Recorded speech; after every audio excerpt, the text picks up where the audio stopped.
Dana, tell us, since you know President Bush better than many people, what do you find very interesting about him that the public doesn't really know? I think it would be his understanding of people. He likes people. He likes to get to know them and understand them. Trying to pick my favorite. One of my favorite things early on was before I ever met him. But I liked him in 2000. It was sort of like this time of year in 1998 when young Republicans on Capitol Hill would say, "Who do you think should be our nominee?" And his name was one of the ones that was bantered around. And I said, "Oh, I like him." I loved, even though I understand why conservatives did not like the phrase "compassionate conservative," it was something that spoke to me at the time, and I was ready to follow. But I remember watching an interview with him early on with Barbara Walters, and she said, "Governor Bush, if you were a tree, what kind of tree would you be?" And he said, "Well, Barbara, I'm not a tree, I'm a bush." And so he's quick, and he knew, he can you heard it before. empathize. Yeah, he might have heard it from his dad. That's true. They're very funny. I like the story about being in Israel when we went in January of 2008. Prime Minister Olmert had his coalition government. You got to go back in time with me and understand that we actually were hopeful at the time. It sounds ridiculous now because 6 months later he got busted for bribery, and then there was an election, and then we have the situation we do now. But at the time, it was right after the Annapolis conference. We go to Israel, and I love that somebody picked it up on it today on Twitter. I saw that we're on Air Force One and we're taxiing in, and the Israeli National Army, I don't know if that's what they call themselves, but the band was there, and they were playing our national anthem. And the president was straightening his tie just as the plane was coming to a stop, and he said, "Look alive, boys, America has arrived."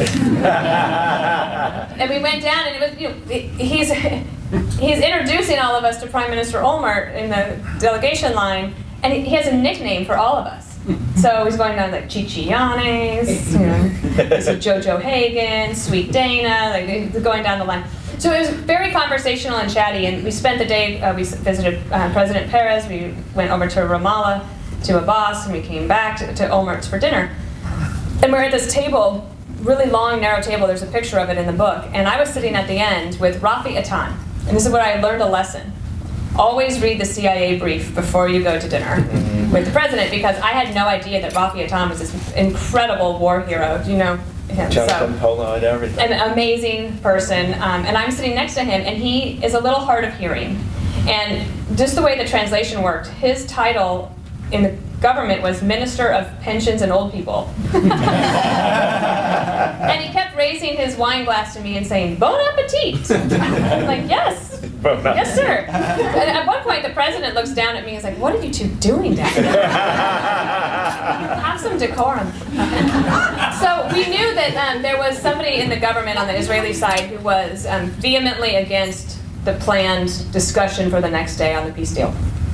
And we knew this because the American president knows things.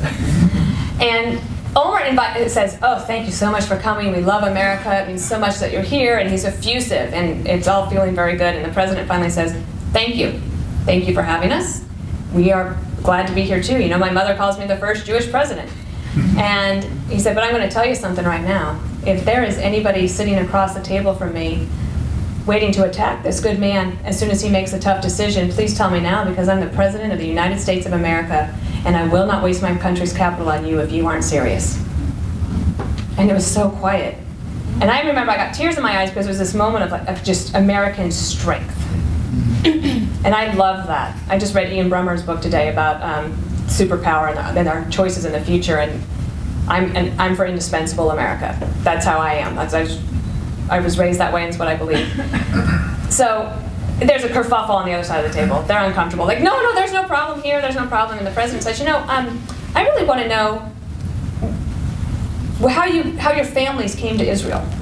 Let's start with you. Tell me how your family got here. And he goes to the end of the table, and that was Olmert's chief of staff, and he gets the nod from Olmert, and he says, "Well, okay, my family came from Iraq, and it was 19 blah blah."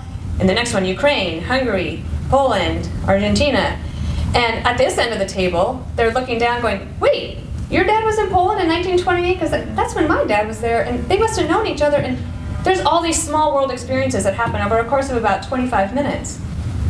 And finally, the president says, I had a feeling you all had forgotten why you were here. And we got up, and the press guy and I, his press guy and I went out and tried to explain to the media what had just happened in the dinner.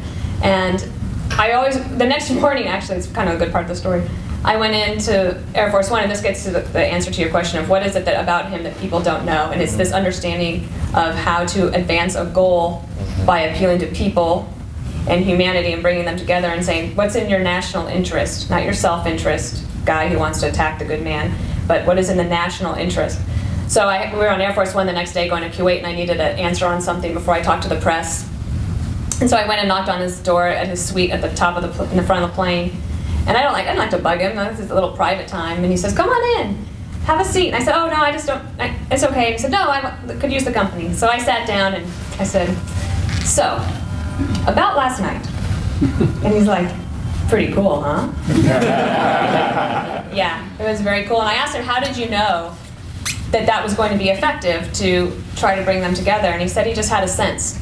And that's what I would say about him, that those are things that you can't write about in a history. Like a historian can't write about the sense of George W. Bush, like his intuition, but that's one of the reasons I wanted to write it, is to tell them. And there's a personal story too about how he knew that my relationship with my father was quite strained, I guess to say the least. My father had not been to Washington to see me when I was press secretary or been to the White House at all. And when you are the deputy, you get a chance to talk all the time. So he knew my whole family story. And we were getting towards the end of the administration, and for those of you who know my husband, or if you don't, he loves America. He's British originally, he's now an American citizen, and he loves any American event. So anything regarding the White House, he would be there. Tie, flag pin, the whole thing. And we're about to have a big dinner with Prime Minister Berlusconi. Well, we weren't. President and Mrs. Bush were hosting it. And I said, Peter, this is going to be like one of our last chances to go, but I said, I think I should invite my dad.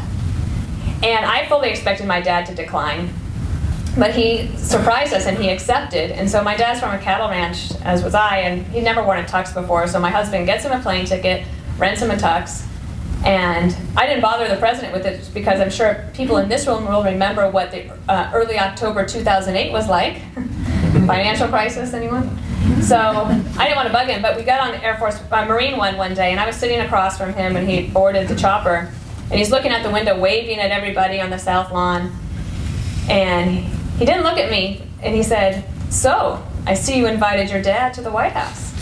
And he knew because he'd been working on the seating chart with Mrs. Bush. It was a small dinner. And I said, yes, sir, I did. He's still waving, and he said, that's a pretty big deal. I said, yes, sir, it is. And just as we were passing the Washington Monument, he looked right at me and he said, and I am so proud of you. And he knew that how much that would mean to me. Well, 2 weeks later, my dad's there. It's awkward. It was like awkward. And I'm trying to just like make conversation and make like it's not a big deal that we just walked into the Italian-American night at the White House, and there's Rudy Giuliani giving me a big hug, and Sam Alito knows me because I was a spokesperson for his Supreme Court nomination. There's Scalia and Peter Pace, and the Italian-Americans have done well, by the way. There is a lot, and it was just such a joyous thing. But my dad is reserved, and I think he's a little shy. So we start going through the line where they announce, this is Leo and Dana Perino. And the president stops the military aide. He says, whoa, this man needs no introduction. That's Leo Perino. And we have been waiting for you for so long. And he takes my dad off my hands and basically hands him off. He's like, do you want to meet Condi? Want to see Laura Bush? Do you want to see the Cheneys? And I didn't see my dad for 2.5 hours. But I really remember that moment, and I thank the president in the book for restoring my relationship with my father. Very moving.